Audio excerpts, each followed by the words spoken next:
ഏവർക്കും എൻ്റെ ബ്ലോഗിലേക്ക് ഹൃദ്യമായ സ്വാഗതം. ആദ്യമായി വീഡിയോ കാണുന്നവർ തുടർന്നും വീഡിയോ ലഭിക്കാൻ സബ്സ്ക്രൈബ് ചെയ്ത് ബെൽ ബട്ടൺ അമർത്തി ആളമർത്തുക.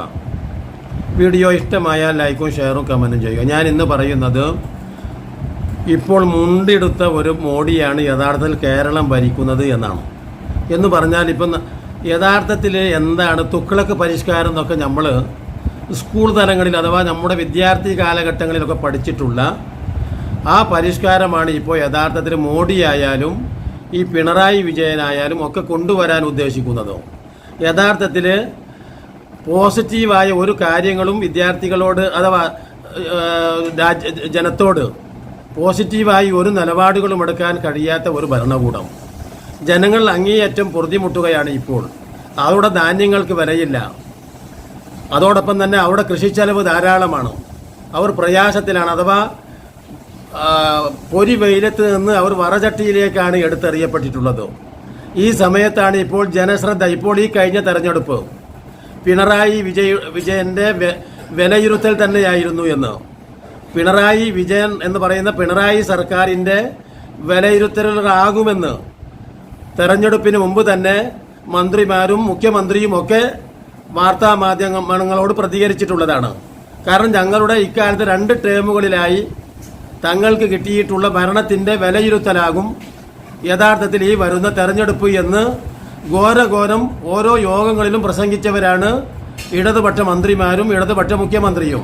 പക്ഷേ ആ വാക്കുകൾ സമ്മതിച്ചു പറയുമ്പോൾ തീർച്ചയായിട്ടും ആ മുഖ്യമന്ത്രിയും ആ ഭരണകൂടവും മനസാക്ഷി ഉണ്ടെങ്കിൽ രാജിവെച്ചൊഴിയേണ്ടതാണ്.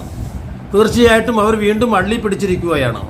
കേവലം ഒരു സീറ്റ് മാത്രമാണ് ഉത്ഭുതരായ കേരള ജനത ഈ ഭരണകൂടത്തിന് കൊടുത്തത്, നിലവിലുള്ള ഭരണകൂടത്തിന് കൊടുത്തത്. അഥവാ 19 ആളുകളെയും പരാജയപ്പെടുത്തിക്കൊണ്ട് ഈ ഭരണകൂടത്തെ തങ്ങളുടെ പല്ലും നഖവും ഉപയോഗിച്ച് അതിശക്തമായ അടി കൊടുക്കുകയായിരുന്നു യഥാർത്ഥത്തിൽ കേരളീയ ജനത ഈ നിലവിലുള്ള ഭരണകൂടത്തോട് ചെയ്തത്.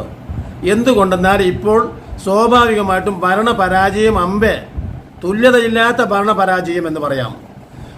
ഒരു ഹോസ്പിറ്റലിൽ നമ്മൾ കടന്നു ചെന്നാൽ നമുക്കതറിയാൻ കഴിയും. അവിടെ ഒരു ഡോക്ടർമാരില്ല. ഉള്ള ഡോക്ടർ തന്നെ അവിടെ ഡ്യൂട്ടിയിലുണ്ടോ എന്ന് നോക്കാൻ ആരുമില്ല.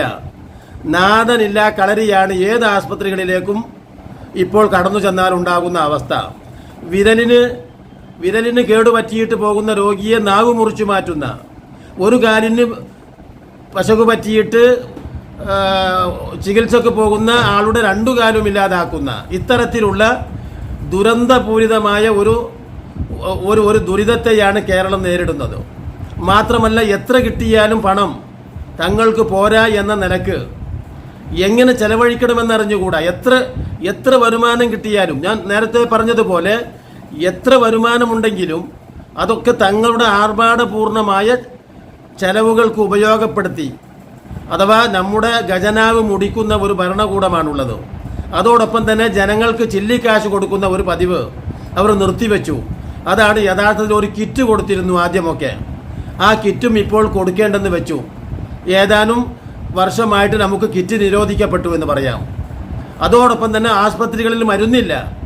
അതോടൊപ്പം തന്നെ മാവേലി സ്റ്റോറുകളുടെ മുമ്പിൽ വന്നാൽ പണ്ടൊക്കെ ക്യൂ ഉണ്ടായിരുന്നു എന്നെങ്കിലും പറഞ്ഞ് നമുക്ക് ആശ്വസിക്കാമായിരുന്നത് ഇപ്പോൾ ആ മാവേലി സ്റ്റോറിൽ ഒരു ക്യൂവുമില്ല, രൂപപ്പെടുന്നില്ല.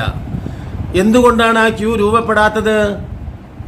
ഒരു സാധനങ്ങളും മാവേലി സ്റ്റോറിൽ ഇല്ല എന്നർത്ഥം. മനുഷ്യർക്ക് ആവശ്യമായ, ജനങ്ങൾക്ക് ആവശ്യമായ ഒരു സാധനവും മാവേലി സ്റ്റോറുകളിലൂടെ വിതരണം ചെയ്യുന്നില്ല. അത്രമാത്രം ജനരോഷത്തിലാണ് ഇപ്പോൾ ഈ ഭരണകൂടം മുന്നോട്ട് പോകുന്നത്.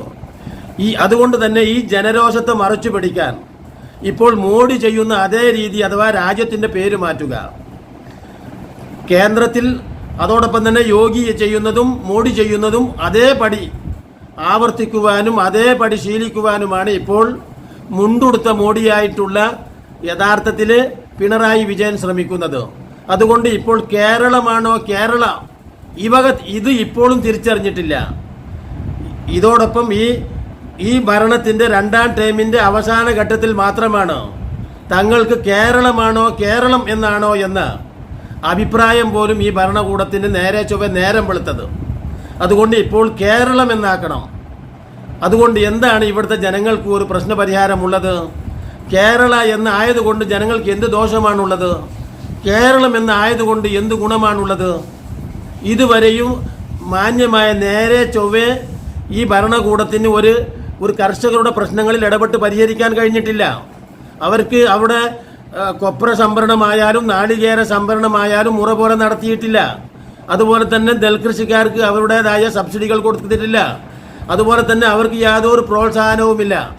ഈ ഒരു സാഹചര്യത്തിലാണ് കേവലം ആളുകളുടെ അഥവാ അതിരോഷത്തിന് ഇടയായ ഭരണകൂടം ജനങ്ങളുടെ കണ്ണിൽ പൊടിയിടുക എന്ന നിലക്ക് കേരള എന്ന പേര് കേരളം എന്നാക്കി മാറ്റിയിട്ട് ജനരോഷം മാറ്റാൻ ശ്രമിക്കുന്ന പടുവിഡ്ഢികളാണ് ഈ ഭരണകൂടത്തെ മുന്നോട്ട് കൊണ്ടുപോകുന്നത് എന്നാണ് ഇപ്പോൾ നമുക്ക് മനസ്സിലാക്കാൻ കഴിയുന്നത്. അതൊരു പ്രമേയം കൊണ്ടുവരാനാണ് ഭരണകൂടം ശ്രമിക്കുന്നത്. നിയമസഭയിൽ അതൊരു പ്രമേയമായിട്ട് കൊണ്ടുവന്ന് കേരളം എന്ന പേരാക്കി മാറ്റണം എന്ന പ്രമേയം ഇത്രയേറെ എന്തു പറയും, എല്ലാ മേഖലയിലും പരാജയപ്പെട്ട ഒരു ഭരണകൂടം അവരുടെ പൂർണ്ണമായ മൗഢ്യത്തെ അല്ലെങ്കിൽ ജനവിരുദ്ധ നിലപാടുകളെ മുഴുവനും മറച്ചുപിടിച്ച് ഈ ഒരൊറ്റ വാക്ക് ഈ പ്രമേയത്തിലൂടെ കൊണ്ടുവന്ന് ജനശ്രദ്ധ തിരിച്ചു പിടിച്ച് ജനങ്ങളുടെ സ്നേഹത്തിൻ്റെ പാത്രമായി തീരാനുള്ള പമ്പര വിഡ്ഢിത്തരമാണ് ഈ ഭരണകൂടം ശ്രമിക്കുന്നത് എന്ന് പറഞ്ഞുകൊണ്ട് ഇനിയും നല്ല നല്ല വീഡിയോകളുമായി നിങ്ങളെ കണ്ടുമുട്ടുന്നത് വരെ നിങ്ങൾക്ക് നന്ദി.